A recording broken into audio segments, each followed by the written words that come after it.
Hello बच्चों, welcome back to our channel Rajput study zero. तो बच्चों, आज की इस वीडियो में आप लोगों को क्लास 12 है जो कि हमारा फिजिक्स है। फिजिक्स के पूरी किताब के हम 1 नंबर वाले, 2 नंबर वाले, 3 नंबर वाले, 5 नंबर वाले प्रश्नों को इस वीडियो में देखेंगे। तो वीडियो को इन तक देखिएगा, बहुत ज़्यादा इंपॉर्टेंट है क्योंकि इस वीडियो में आपको 35 ऐसे क्वेश्चन बताएंगे जो आप सबके बोर्ड एग्जाम में कई बार रिपीट हुए हैं। यानी कि जितने भी क्वेश्चन है आपके BBI क्वेश्चन है। तो जैसा कि आप सभी का पेपर 6 मार्च को है, तो 6 मार्च को जो है ये 35 क्वेश्चन यदि आप तैयार कर लेते हैं तो आप बहुत से नंबर आपको तैयार हो जाते हैं। ये रिपीटेड क्वेश्चन है आप सभी के लिए, आप सभी देख सकते हैं। लास्ट में आपको और भी जो है 5 नंबर वाले प्रश्न जो हैं वो कई बार पूछे गए हैं, उनको भी देख लीजिए। लास्ट तक देखिएगा, वीडियो बहुत ज़्यादा इंपॉर्टेंट है।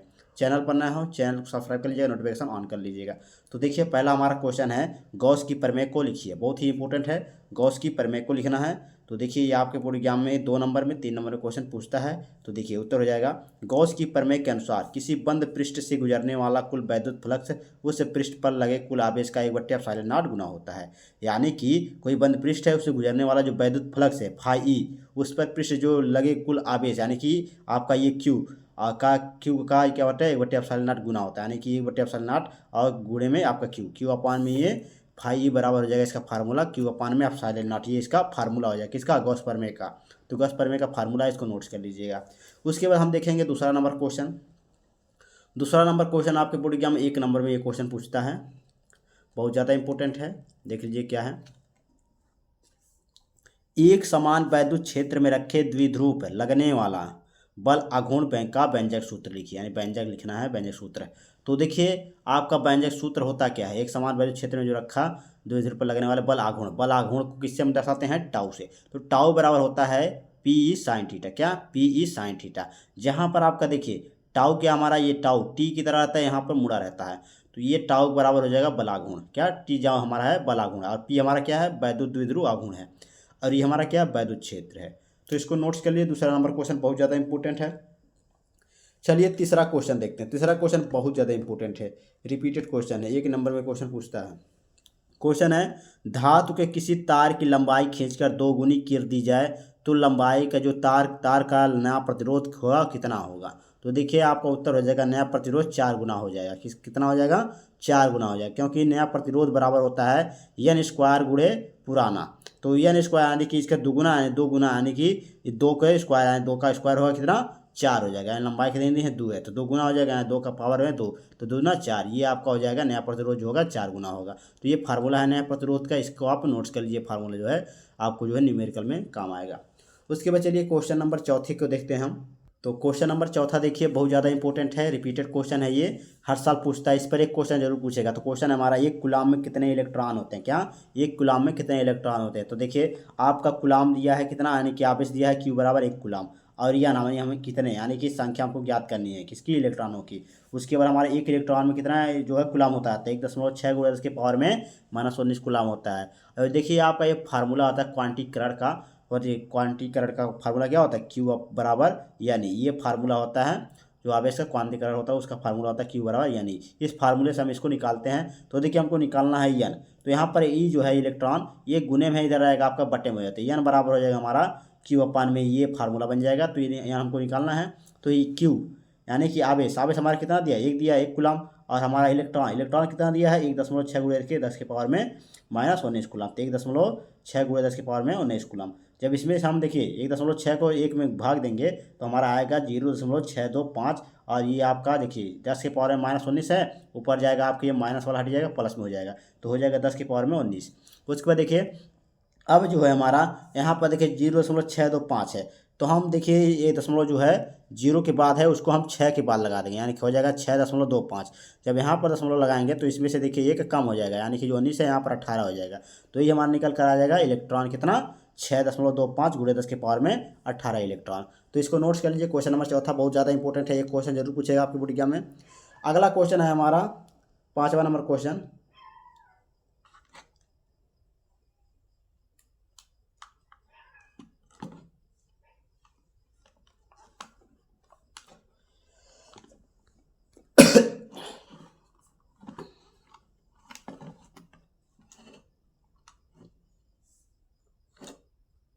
क्वेश्चन नंबर 5वां है आपका, वैद्युत क्षेत्र की तीव्रता की परिभाषा तथा इसका मात्रक लिखिए। क्या, वैद्युत क्षेत्र की तीव्रता का परिभाषा लिखना और मात्रक लिखना। परिभाषा देखिए क्या है, वैद्युत क्षेत्र में किसी बिंदु पर रखे परीक्षण आवेश पर लगने वाले बल तथा परीक्षण आवेश के मान की निष्पत्ति को उस बिंदु पर वैद्युत क्षेत्र की तीव्रता कहते हैं। क्या?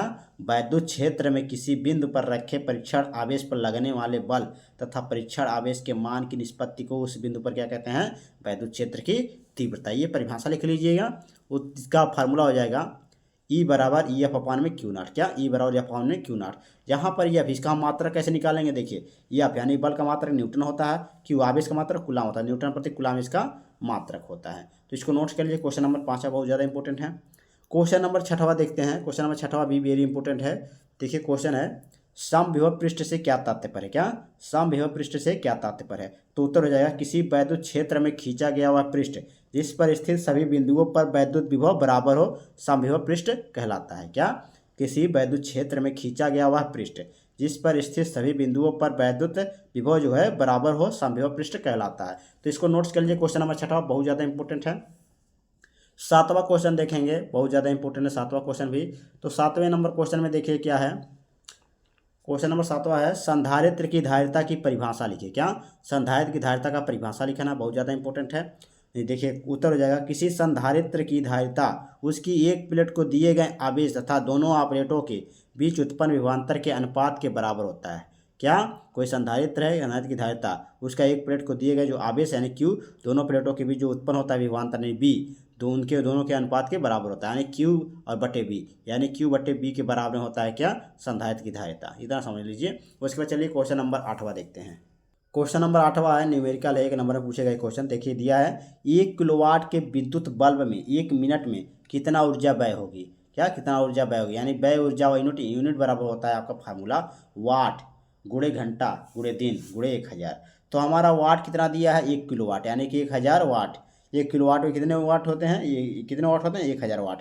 तो 1000 वाट हो जाएगा। और घंटा कितना हमारा? घंटा है आपका 1 मिनट, यानी कि 1/60 हो जाएगा, क्योंकि घंटा पूछा है तो 1 मिनट दिया है, तो 1 मिनट में आपका जो है 1/60 हो जाएगा।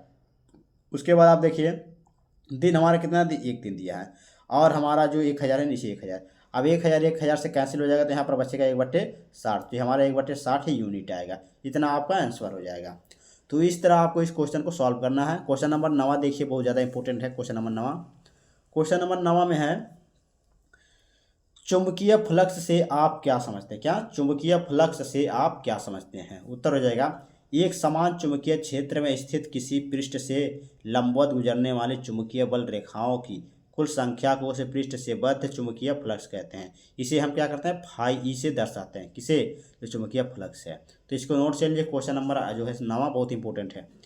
क्वेश्चन नंबर 10वां देखते हैं। क्वेश्चन नंबर 10वां है एक धारामापी को वोल्ट मीटर में कैसे बदलते हैं? क्या? एक धारामापी को वोल्ट मीटर में कैसे बदलते हैं? तो उत्तर हो जाएगा इसका श्रेणी क्रम में उच्च प्रतिरोध जोड़ने पर धारामापी वोल्ट मीटर में परिवर्तित हो जाता है। क्या? जो धारामापी है उसमें जब श्रेणी क्रम में जो उच्च प्रतिरोध को हम जोड़ देते हैं तो धारामापी जो होगा वोल्ट मीटर में परिवर्तित हो जाएगा। तो ये हमारा क्वेश्चन नंबर 10वां है। क्वेश्चन नंबर चलिए 11वां देखते हैं। क्वेश्चन नंबर 11 है आपका वैद्युत अनुनाद से आप क्या समझते हैं? क्या? वैद्युत अनुनाद से आप क्या समझते हैं? बहुत इंपॉर्टेंट है। उत्तर हो जाएगा किसी वैद्युत परिपथ की वह स्थिति जब किसी विशेष अनुनादी आवृत्ति पर उस पृष्ठ परिपथ की प्रतिबाधाओं या प्रवेश्यता के मान परस्पर निरस्त हो जाए, वैद्युत अनुनाद कहलाते हैं। बहुत ही इंपॉर्टेंट क्वेश्चन है, इसको नोट्स कर लीजिएगा। चलिए क्वेश्चन नंबर 12 देखते हैं। क्वेश्चन नंबर 12 है यदि प्रत्यावर्ती धारा परिपथ में केवल संधारित्र हो तो प्रथम यानी कि सामर्थ्य यानी जिसे हम शक्ति कहते हैं कितनी होगी? तो उत्तर हो जाएगा यदि प्रत्यावर्ती धारा परिपथ में केवल संधारित्र है तो वह सामर्थ्य यानी शक्ति जो होगी वो कितनी होगी? 0 होगी। तो ये क्वेश्चन नंबर 12 है, इसको नोट्स कर लीजिए। चलिए क्वेश्चन नंबर 13 देखते हैं। क्वेश्चन नंबर 13 है आपका परावैगनिक किरणों के किन्हीं 2 उपयोग को लिखिए। क्या? परावैगनिक किरणों के 2 उपयोग लिखना है। तो आपका पहला उपयोग हो गया वो अदृश्य दिखाई देना, नकली दस्तावेजों से अंगुली के निशानों का पता, ये आपके जो हैं उपयोग हैं। दूसरा उपयोग देखिए खाने की वस्तुओं के संरक्षण में। तो इसको नोट्स कर लीजिए, बहुत इंपॉर्टेंट है। Question number 13 question number 13 question number 14 अब देखते हैं। क्वेश्चन नंबर आपका 14 है क्रांतिक कोण की परिभाषा लिखिए। वेरी इंपॉर्टेंट क्वेश्चन है, क्रांतिक कोण की परिभाषा। तो देखिए होता क्या है क्रांतिक कोण? देखिए उत्तर हो जाएगा सघन माध्यम में बना हुआ आपतन कोण। जिसके लिए विरल माध्यम में अपवर्तन कोण 90 अंश हो यानी 90 डिग्री हो, क्रांतिक कोण कहलाता है। क्या? कोई सघन माध्यम में बना हुआ है अपवर्तन कोण है जिसके लिए जो विरल माध्यम में अपवर्तन कोण का मान होगा वो कितना होगा? 90 डिग्री पर होगा, तो ये हमारा क्रांतिक कोण कहलाता है। तो क्वेश्चन नंबर 14 को नोट कर लीजिए। क्वेश्चन नंबर चलिए 15 देखते हैं। क्वेश्चन नंबर 15 है, उस भौतिक सिद्धांत का नाम लिखिए जिस पर प्रकाशिक तंतु का कार्य सिद्धांत आधारित है। तो उत्तर हो जाएगा पूर्ण आंतरिक परावर्तन। क्या? पूर्ण आंतरिक परावर्तन के सिद्धांत पर यह आधारित है, इसको नोट्स कर लीजिए। क्वेश्चन नंबर 16 है आपका, प्रकाश के विवर्तन से क्या तात्पर्य है? क्या? प्रकाश के विवर्तन से क्या तात्पर्य है? जब प्रकाश किसी अवरोध या द्वारक पर आकर किनारों से मुड़ जाता है तब प्रकाश का इस प्रकार मुड़ना ही प्रकाश का विवर्तन कहलाता है। क्या? जब प्रकाश किसी अवरोध या द्वारक पर आकर किनारों से क्या हो जाता है? मुड़ जाता है, तभी जो है प्रकाश का इस प्रकार मुड़ना ही क्या कहलाता है? प्रकाश का विवर्तन कहलाता है। तो क्वेश्चन नंबर 16 को नोट्स कर लीजिए। क्वेश्चन नंबर चलिए हम 17वां देखते हैं। क्वेश्चन नंबर 17वां है, प्रकाश के विवर्तन के प्रयोग में केंद्रीय उच्चिष्ट की चौड़ाई पर क्या प्रभाव पड़ेगा यदि प्रयोग जल में रख दिया जाए? तो क्या प्रभाव पड़ेगा, चलिए देखते हैं। जब जल में रख दिया जाए, प्रकाश के विवर्तन के उपयोग में केंद्रीय उच्चिष्ट की चौड़ाई कम हो जाएगी। क्या? उसकी चौड़ाई जो है कम हो जाएगी जब यदि हम उसका प्रयोग जल में रख कर करें। तो ये आपका क्वेश्चन नंबर 17 बहुत इंपॉर्टेंट है। चलिए क्वेश्चन नंबर 18 देखते हैं।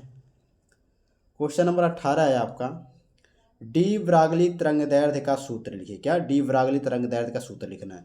तो लेमडा बराबर एच अपान में यम भी हो जाएगा, जहाँ पर लेमडा तरंगदैर्ध्य है और एच आपका फलांक नियतांक है और यम क्या हमारा कण का द्रव्यमान है और वी हमारा कण का वेग है। तो इसे नोट्स कर लीजिए, बहुत ज़्यादा इंपॉर्टेंट है। चलिए क्वेश्चन नंबर 19 देखते हैं। क्वेश्चन नंबर 19 है आपका, हाइड्रोजन के वर्णक्रम स्पेक्ट्रम में कौन सी श्रेणी परावैंगनिक भाग में पाई जाती है? क्या?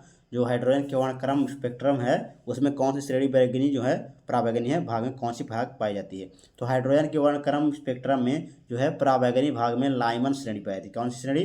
लाइमन श्रेणी पाई जाती है। इसको नोट कर लीजिए। क्वेश्चन नंबर 20 है, सूर्य से प्राप्त ऊर्जा किस क्रिया का परिणाम है? तो देखिए, सूर्य के प्रकाश से ऊर्जा कौन सा परिमाण है? ये सूर्य से प्राप्त ऊर्जा हल्के नाभिकों के संलयन का परिमाण है। क्या?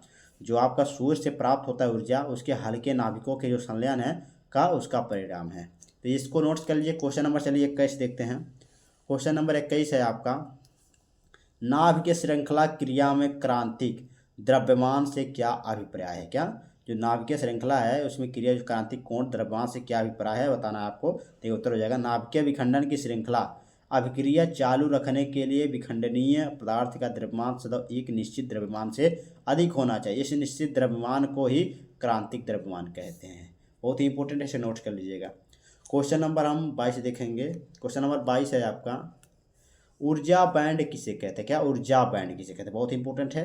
किसी निश्चित लघु ऊर्जा परिसर में अत्यंत निकट रूप से स्थित ऊर्जा स्तरों की एक बड़ी संख्या का समूह ऊर्जा बैंड कहलाता है। क्या? किसी निश्चित लघु ऊर्जा परिसर में अत्यंत निकट जो रूप से निकट जो है स्थित ऊर्जा को स्तर जो होती है क्योंकि एक बड़ी संख्या का एक समूह जो है उसी को हम क्या कहते हैं? ऊर्जा बैंड कहते हैं। तो ये जो आपका 22 नंबर क्वेश्चन है बहुत ही इंपॉर्टेंट है। चलिए क्वेश्चन नंबर 23 देखते हैं। क्वेश्चन नंबर 23 है आपका, ठोसों में उपस्थित ऊर्जा बैंडों का नाम लिखिए। क्या? जो ठोस में उपस्थित होते हैं ऊर्जा बैंड उनका नाम बताना। एक आपका चालन बैंड है, एक आपका संयोजी बैंड है। इसको नोट्स चलिए क्वेश्चन नंबर 23 को। चलिए क्वेश्चन नंबर 25 देखते हैं। क्वेश्चन नंबर 24 है, 3 नंबर में यह क्वेश्चन पूछता है, बहुत इंपॉर्टेंट है। क्वेश्चन है, कूलाम का वैद्युत बल संबंधी नियम। क्या? कूलाम का वैद्युत बल संबंधी नियम। तो उत्तर हो जाएगा कूलाम के नियम के अनुसार। क्या? कूलाम के नियम के अनुसार दो बिंदु आवेशों के बीच लगने वाला वैद्युत बल दोनों आवेशों के गुणनफल के समानुपाती तथा उनके बीच की दूरी के वर्ग के व्युत्क्रमानुपाती होता है। यानी कि दो बिंदु आवेश हैं, जैसे कि आपका Q1 और Q2 दो बिंदु आवेश हैं और इनके बीच लगने वाला वैद्युत बल यानी कि F दोनों आवेशों यानी Q1 और Q2 के गुणनफल के क्या होता है? समानुपाती। यहाँ पर देख सकते हैं Q1 और Q2 के गुणनफल के क्या है? ये F जो है बल यानी कि समानुपाती। इसको मान लेंगे समीकरण वाला। अब देखिए आगे, अब जो है आगे कह रहा है, तथा उनके बीच की दूरी यानी कि R के बीच की दूरी Q R के वर्ग। क्या? वर्ग, ये स्क्वायर हो गया, वर्ग के व्युत्क्रमानुपाती होता है। यानी कि यहाँ पर देखिए यह व्युत्क्रमानुपाती 1/r²। इसको मान लेंगे समीकरण 2। अब समीकरण 1 और समीकरण 2 को जब हम मिलाएंगे तो हमारा आएगा यहाँ पर F है अनुक्रमानुपाती Q1 Q2/r। या फिर इसको हम देखिए जब यहाँ पर हम इस अनुक्रमानुपाती हटाएंगे तो यहाँ पर एक नियतांक जुड़ेगा परावैद्युत नियतांक जो कि K है। तो यह बराबर हो जाएगा के इंटू के Q1 Q2 अपान में आर स्क्वायर, ये आपका फार्मूला निकलेगा। अब देखिए के बराबर आपका होता है 1/4πε0, क्या 1/4πε0, और ये आपका Q1 Q2 अपान में आर स्क्वायर, ये इसका हमारा फार्मूला हो गया। अब यहाँ पर देखिए के को हम क्या करते हैं, हटाएंगे। कैसे, निर्वात वायु में जो के का मान होता है 1 होता है, तो 1 हम रखेंगे मान, तो हमारा निकल कर आ जाएगा जो फार्मूला F बराबर 1/4πε0 Q1 Q2 अपान में आर स्क्वायर।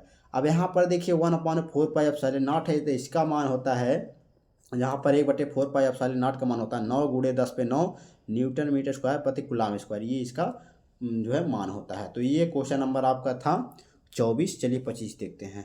क्वेश्चन नंबर 25 है आपका, वैद्युत द्विध्रुव तथा वैद्युत द्विध्रुव आघूर्ण से आप क्या समझते हैं। तो एक तरफ हम वैद्युत द्विध्रुव लिखेंगे, एक तरफ हम जो है वैद्युत द्विध्रुव आघूर्ण। पहले हम समझेंगे वैद्युत द्विध्रुव। तो वैद्युत द्विध्रुव होता क्या, देखिए, यदि समान परिमाण व विपरीत प्रकृति के दो आवेश अति अल्प दूरी पर स्थित हो, इस प्रकार का बना निकाय वैद्युत द्विध्रुव कहलाता है।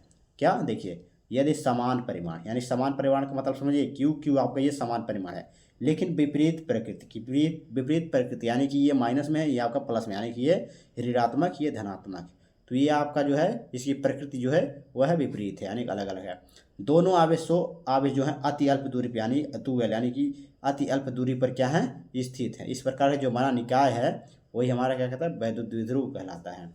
अब वैद्युत द्विध्रुव तो आप समझ गए। वैद्युत द्विध्रुव आघूर्ण को देखिए, वैद्युत द्विध्रुव आघूर्ण में है, देखिए क्या, वैद्युत आवेश मान लीजिए Q, वैद्युत द्विध्रुव की लंबाई 2L, क्यों इसका ई कैसे 2L हुई है, देखिए कैसे 2L, यानी वैद्युत द्विध्रुव आघूर्ण जो है, वैद्युत द्विध्रुव आघूर्ण यानी कि P, यहाँ से लेकर यहाँ तक की दूरी कितनी है, L है। अब फिर यहाँ से लेकर यहाँ तक की दूरी कितनी L है, तो इन दोनों को मिलाएंगे तो हमारी ये 2L हो जाएगा। वही कह रहा है, वैद्युत आवेश यानी Q और वैद्युत द्विध्रुव की लंबाई जो है 2L के गुणनफल को वैद्युत द्विध्रुव आघूर्ण कहते हैं। यानी कि जो Q आवेश है और ये लंबाई 2L, इन दोनों के गुणनफल के बराबर होता है क्या, वैद्युत द्विध्रुव आघूर्ण। सिंपल में समझिए, इसे हम P से प्रदर्शित करते हैं, किसे, वैद्युत द्विध्रुव आघूर्ण से। तो P बराबर हो जाएगा 2QL, ये इसका फार्मूला हो जाएगा।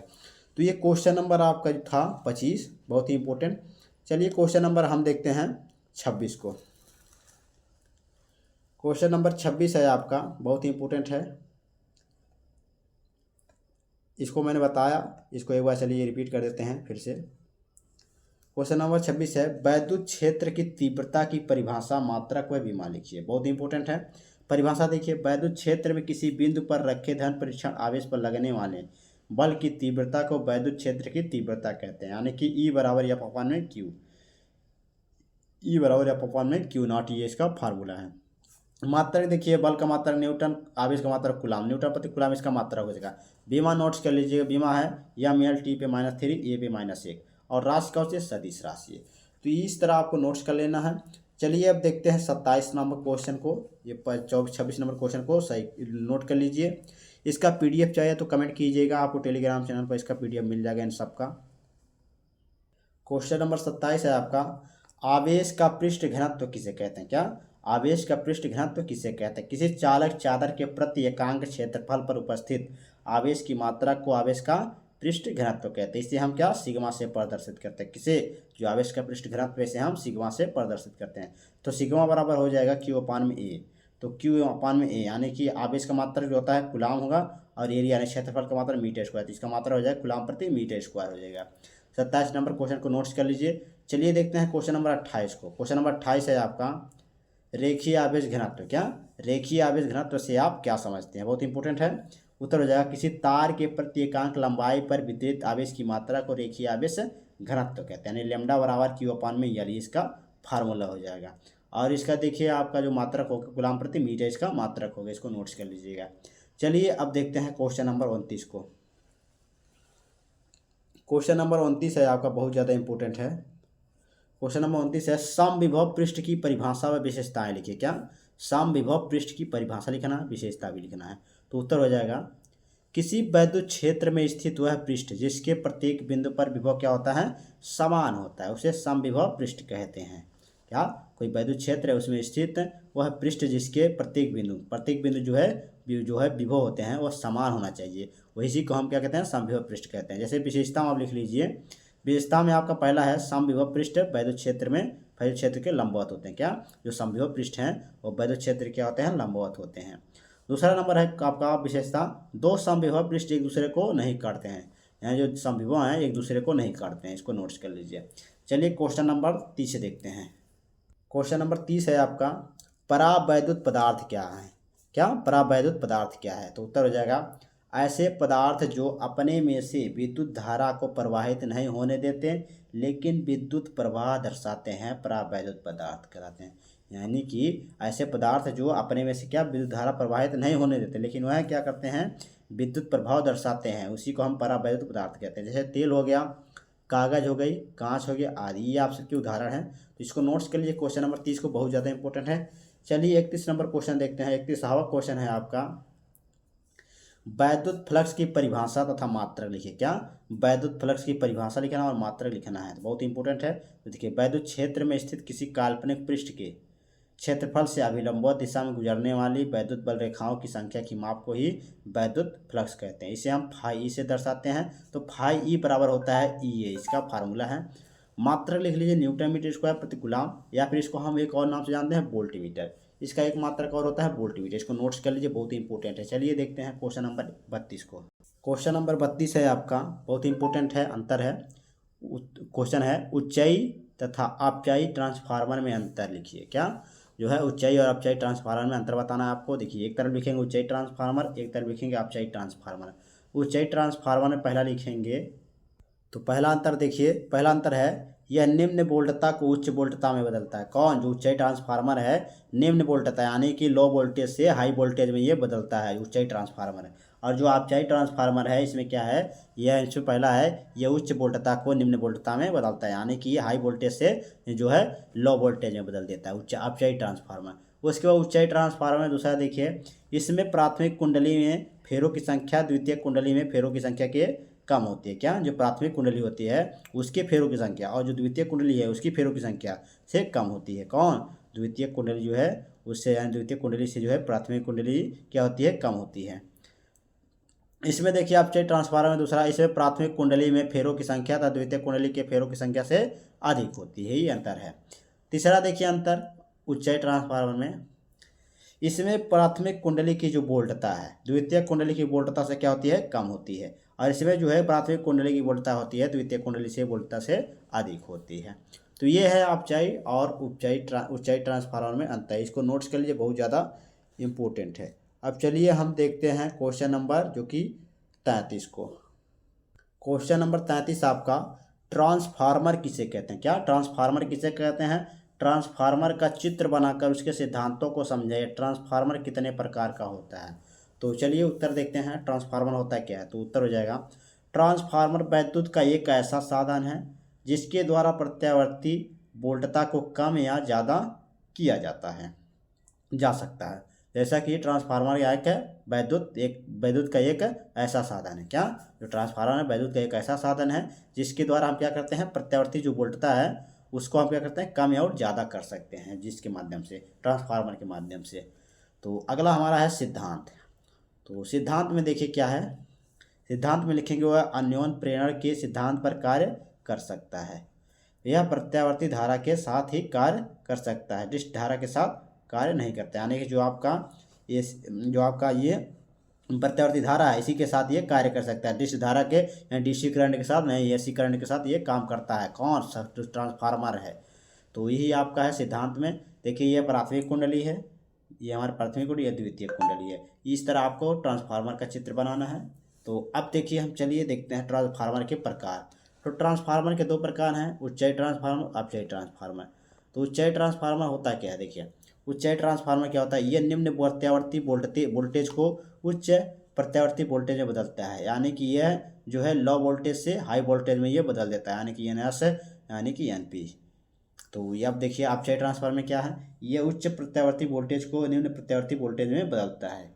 तो यानी कि जो आपका यहाँ हाई वोल्टेज से जो अपचाई ट्रांसफार्मर है ये हाई वोल्टेज से लो वोल्टेज में बदलता है, NP ये ग्रेटर देन NS, ये आपका अपचाई ट्रांसफार्मर में है।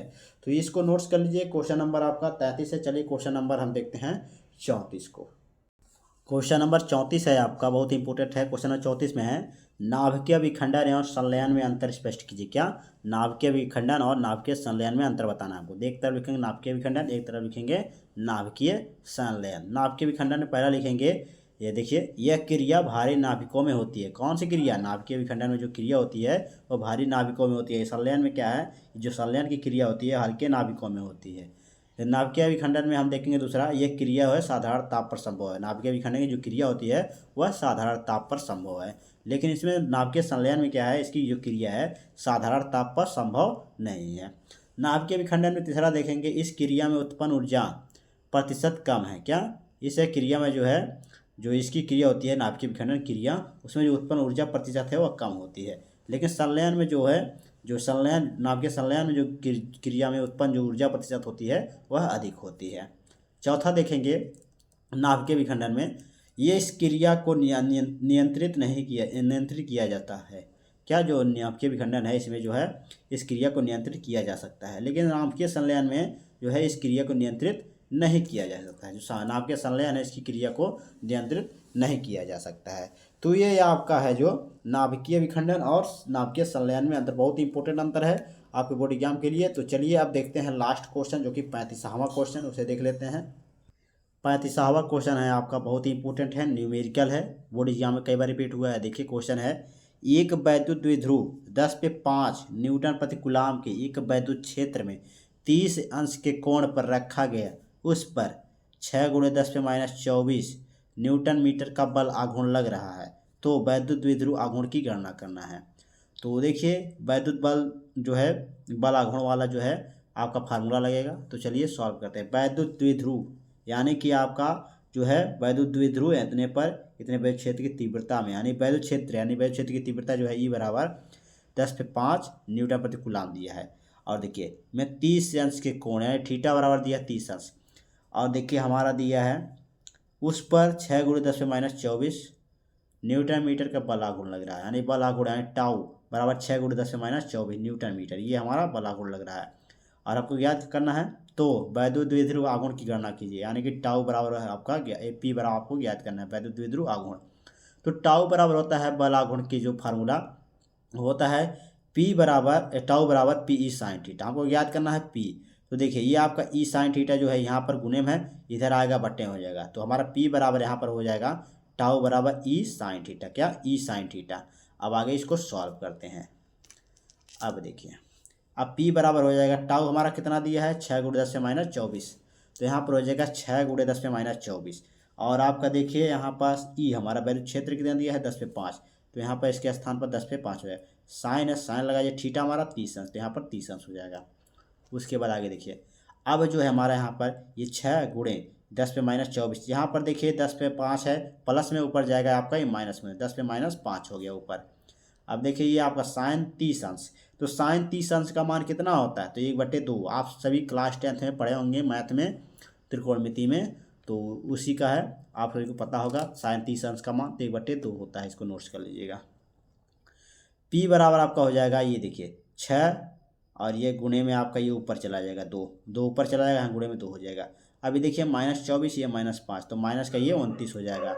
उसके बाद देखिए हम देखिए अभी हमारा P बराबर हो जाएगा, इधर आपका 6 दूना 12, 12 × 10 पे -29 हो जाएगा। अब यहाँ पर देखिए हम इसको एक 10, यानी कि इसमें हम क्या करेंगे, दशमलव लाएंगे, यहाँ पर 1.2 हो जाएगा, तो यहाँ पर एक जो है माइनस हो जाएगा, जो पावर में आपका दिया है -29, इसमें से एक कम हो जाएगा, तो यहाँ पर हो जाएगा P बराबर 1.2 × 10⁻28, ये होगा आपका आंसर। तो इस तरह आप इस क्वेश्चन को आप सॉल्व कर सकते हैं, बहुत ही इंपॉर्टेंट क्वेश्चन है। तो ये थे आपके बहुत ही महत्वपूर्ण क्वेश्चन, ये बहुत ही इंपॉर्टेंट न्यूमेरिकल था। तो ये थे आपके टोटल 35 क्वेश्चन, जो आप सभी के बोर्ड एग्जाम में 1 नंबर, 2 नंबर, 3 नंबर और 5 नंबर में ये क्वेश्चन पूछे जा सकते हैं। तो इन सभी क्वेश्चनों को तैयार कर लीजिए, बहुत ज़्यादा इंपॉर्टेंट है। तो इसको ज़्यादा से ज़्यादा शेयर कर दीजिए अपने दोस्तों को, ताकि वो भी अपनी तैयारी अच्छे तरीके से कर सकें। तो कैसा लगा वीडियो कमेंट बॉक्स में जरूर बताइएगा। चैनल पर नए हो चैनल को सब्सक्राइब कर लीजिएगा, नोटिफिकेशन ऑन कर लीजिएगा। तो इसको ज़्यादा से ज़्यादा शेयर कर दीजिए।